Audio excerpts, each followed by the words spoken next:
कुछ ही देर पहले मार्वल ने अपनी अवेंजर्स डूम्सडे की कास्ट अनाउंसमेंट वीडियो डाली है, तो हम उसकी कास्ट के ऊपर बात कर लेते हैं, कौन कौन है जो रिटर्निंग आ रहे हैं और वो हमें पहले कहां कहां देखने को मिले हैं। सबसे पहले जो आ रहे हैं वो है क्रिस हेम्सवर्थ, जो कि है थॉर। ये हमें देखने को मिले थे थॉर 1 में, फिर उसके बाद अवेंजर्स में, फिर उसके बाद थॉर 2 में, फिर अवेंजर्स एज ऑफ अल्ट्रॉन में, फिर आई थी थॉर रैग्नारॉक, फिर Avengers Infinity war, Avengers end game, उसके बाद थॉर 4 और अब हमें देखने को मिलने वाले हैं अवेंजर्स डूम्सडे में। उसके बाद नेक्स्ट कास्ट है वेनेसा कर्बी, सू स्टॉर्म AKA इनविजिबल वुमन। ये हमें अभी तक मार्वल सिनेमैटिक यूनिवर्स में देखने को नहीं मिली है, पर कुछ ही महीनों बाद हमें देखने को मिल जाएंगी इन फैंटास्टिक 4 द फर्स्ट स्टेप्स में। देन उसके बाद डायरेक्ट ही आने वाली है अवेंजर्स डूम्सडे में। फिर आ रहे हैं एंथनी मैकी AKA कैप्टन अमेरिका, जो हमें पहली बार देखने को मिले थे कैप्टन अमेरिका विंटर सोल्जर में। फिर उसके बाद ही हमें देखने को मिले थे अवेंजर्स एज ऑफ अल्ट्रॉन में, फिर कैप्टन अमेरिका 3 में, then Avengers Infinity War and Avengers Endgame, and recently हमने 2 महीने पहले इनकी कैप्टन अमेरिका 4 देखी है, brave new world.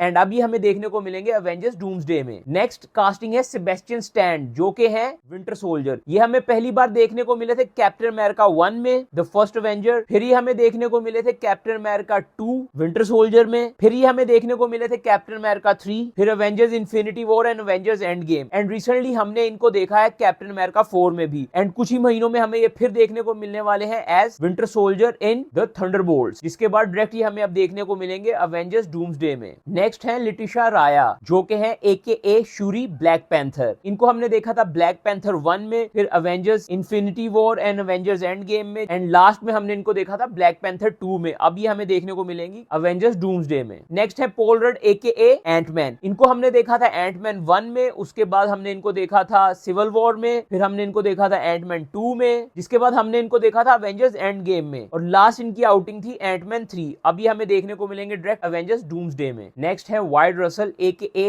USA agent, या न्यू कैप्टन अमेरिका भी कह सकते हैं इन्हें। इनको हमने देखा था Falcon and the winter soldier season में। उसके बाद इनकी नेक्स्ट आउटिंग आने वाली है अभी कुछ ही दिनों में थंडरबोल्ट्स, और डायरेक्ट उसके बाद हमें ये देखने को मिलेंगे अवेंजर्स डूम्सडे में। नेक्स्ट है टैनो हार्टी, जिन्होंने प्ले किया है Namor the submariner in Black Panther 2, और डायरेक्ट अब ये हमें देखने को मिलेंगे अवेंजर्स डूम्सडे में। नेक्स्ट है एबन मॉस बैक्रैप, ये प्ले कर रहे हैं the thing in fantastic 4 the first steps, जिनको अभी तक हमने देखा नहीं है, पर कुछ ही महीनों में हम देख लेंगे, और उसके बाद डायरेक्ट ही हमें देखने को मिलेंगे अवेंजर्स डूम्सडे में। नेक्स्ट है सिमिन लियू AKA शंग-ची। इनको लास्ट हमने देखा था शंग-ची द लेजेंड ऑफ 10 रिंग्स में, और अभी हमें डायरेक्ट देखने को मिलने वाले हैं अवेंजर्स डूम्सडे में। नेक्स्ट है Florence Pugh AKA new Black Widow. इनको हमने देखा था ब्लैक विडो जो मूवी आई थी उसके अंदर, जिसके बाद ये हमें हॉकाई सीरीज में देखने को मिली थी, एंड कुछ ही महीनों में हमें देखने को मिल जाएंगी इन थंडरबोल्ट्स, और उसके बाद डायरेक्ट ही हमें देखने को मिलेंगी अवेंजर्स डूम्सडे में। फिर है कैल्सी ग्रामर AKA द बीस्ट। इनको हमने एक्समैन की फ्रेंचाइज में देखा हुआ है, और उसके बाद लास्ट हमने इनको देखा था दी मार्वल्स में पोस्ट क्रेडिट में, और अब ये हमें देखने को मिलेंगे डायरेक्ट अवेंजर्स डूम्सडे में। नेक्स्ट है लुइस पोलमन AKA द सेंट्री। इनको भी अभी तक हमने मार्वल सिनेमैटिक यूनिवर्स में नहीं देखा है, पर कुछ ही महीनों में हमें देखने को मिलने वाले हैं दी थंडरबोल्ट्स में। उसके बाद डायरेक्ट ही हमें देखने को मिलेंगे अवेंजर्स डूम्सडे में। नेक्स्ट है Danny Ramirez AKA the new Falcon. इनको हमने पहले देखा था Falcon and the winter soldier series में, एंड रिसेंटली हमने इनको देखा है Captain America brave new world में, और अब हमें ये डायरेक्ट देखने को मिलने वाले हैं अवेंजर्स डूम्सडे में। नेक्स्ट है Joseph Quinn Johnny Storm AKA Human Torch. ये हमें अभी तक देखने को नहीं मिले हैं मार्वल सिनेमैटिक यूनिवर्स में, पर ये हमें देखने को मिल जाएंगे कुछ ही महीनों में फैंटास्टिक 4 द फर्स्ट स्टेप्स में, उसके बाद डायरेक्टली हमें देखने को मिलेंगे अवेंजर्स डूम्सडे में। नेक्स्ट है डेविड हार्पर। इनको हमने देखा है स्ट्रेंजर थिंग्स में, नहीं ये तो गलत लाइन बोल दी, नहीं इनको हमने देखा है ब्लैक विडो में AKA red guardian. What if के कुछ एपिसोड्स में भी देखा है। नेक्स्ट हम इनको देखने वाले हैं थंडरबोल्ट्स में, जिसके बाद ये डायरेक्ट हमें देखने को मिलेंगे अवेंजर्स डूम्सडे में। फिर है विंस्टन डूक मार्फा AKA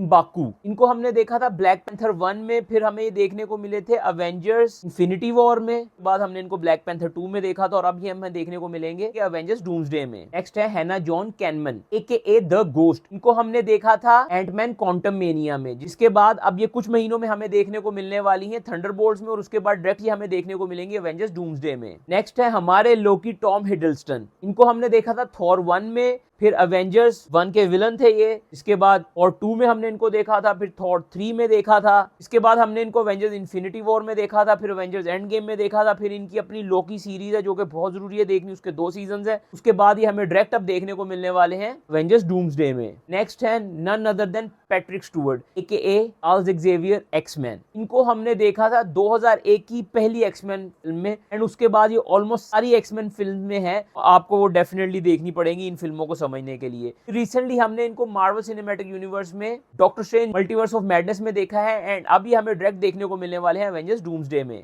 नेक्स्ट है टैन मैकेलन AKA मैग्नीटो। इनको भी हमने ऑलमोस्ट एक्समैन की तमाम फिल्मों में देखा हुआ है एंड रिसेंटली हमें ये मार्वल सिनेमैटिक यूनिवर्स में तो अभी नहीं दिखे हैं, पर ये हमें देखने को मिलेंगे एवेंजर्स डूम्सडे में। फिर है एलन कमिंग AKA क्राउलर। इनको हमने X2 में देखा था, उसके बाद मेरे ख्याल से हमें कहीं देखने को नहीं मिले हैं एंड अभी हमें डायरेक्ट देखने को मिलेंगे एवेंजर्स डूम्सडे में। फिर है रुबेका रोमेन AKA मिस्टीक। इनको हमने ओरिजिनल एक्समैन की तीनों फिल्मों में देखा था, उसके बाद इन्होंने कैमियो भी किया था एक्समैन फर्स्ट क्लास में एज मिस्टीक ही एंड अभी हमें देखने को मिलेंगी इन एवेंजर्स डूम्सडे। फिर है जेम्स मार्स्टन AKA साइक्लोप। इनको भी हमने ओरिजिनल तीनों एक्समैन की फिल्मों में देखा है, जिसके बाद ही हमें लास्ट देखने को मिले थे X Men Days of Future Past में, जिसमें ऑलमोस्ट सारे ही एक्समैन थे। बहुत अच्छी फिल्म है, वो लाजमी देख लेना। एंड अभी हमें नेक्स्ट देखने को मिलने वाले हैं एवेंजर्स डूम्सडे में। फिर है चाइनिंग टेटम AKA गैम्बेट। हमें लास्ट देखने को मिले थे मार्वल सिनेमैटिक यूनिवर्स में ही as Gambit in Deadpool and Wolverine. इनके ऊपर फिल्म बनने वाली थी, बहुत सालों से उसके ऊपर बात चल रही थी जब फॉक्स का मार्वल जेसन यूनिवर्स था, लेकिन तब वो हो नहीं पाया। लेकिन अब फाइनली ये वापस आ रहे हैं और अब ये हमें एवेंजर्स डूम्सडे में भी देखने को मिलेंगे। Last but not the least Pedro pascal AKA mister fantastic read Richard. ये भी अभी हमें मार्वल सिनेमैटिक यूनिवर्स में देखने को नहीं मिले हैं। कुछ ही महीनों में मैं देख लूंगा in Fantastic Four the first steps, उसके बाद डायरेक्टली हमें देखने को मिलेंगे एवेंजर्स डूम्सडे में। लास्ट है रॉबर्ट डैनी जूनियर, जिनकी अनाउंसमेंट हो चुकी हुई थी सैन डिएगो कॉमिक कॉन में एज डॉक्टर डूम। फिलहाल के लिए तो ये ही अनाउंसमेंट की गई है, पर मुझे नहीं लगता कि ये अनाउंसमेंट कंप्लीट है। इसके बाद मुझे लगता है कि और भी बहुत सारे ऐसे कैरेक्टर्स हैं जो अभी एवेंजर्स डूम्सडे में आ सकते हैं। शायद या तो उनको सरप्राइज रखा जा रहा है या फिर मार्वल वाले कुछ बड़ा प्लान कर रहे हैं। सोच रहा हूँ आपको बता ही दूं वो क्या है। वो है ये कि पहले एवेंजर्स डॉक्टर डूम में एंड सीक्रेट वॉर में 1 साल का गैप था, लेकिन मुझे अब ये शक हो रहा है कि ये उस गैप को बढ़ा के 3-4 साल का करने वाले हैं। बैटल वर्ल्ड के ऊपर बहुत सारी फिल्में टेक प्लेस करेंगी, जैसे कि Spiderman 4, Thor 5, doctor strange 3, world war Hulk, young Avengers AKA champions हो सकते हैं। ये बहुत सारी फिल्में दोनों फिल्मों के बीच में टेक प्लेस कर सकती हैं एंड एवेंजर्स डूम्सडे के अंदर ऐसा क्लिफहैंगर हो सकता है कि ये सारी फिल्में हम देखने पर मजबूर हो जाएंगे। यही रीजन है कि original end game and infinity war के गैप में आई हुई फिल्म मार्वल इतनी बड़ी हिट हो गई थी, क्योंकि वो 2 अच्छी फिल्मों के बीच में आई थी। अगर ये 2 अच्छी फिल्मों के बीच में 6-7 फिल्में और आ जाएं मार्वल के, तो वारे न्यारे हो जाएंगे। बहरहाल मुझे लग रहा है कि और बहुत सारे एक्टर होंगे, क्योंकि बहुत सारे एक्टर हैं जो मिसिंग है ओरिजिनल एवेंजर्स में से भी, एक्समैन की ओरिजिनल कास्ट में से भी। वो बता दीजिएगा।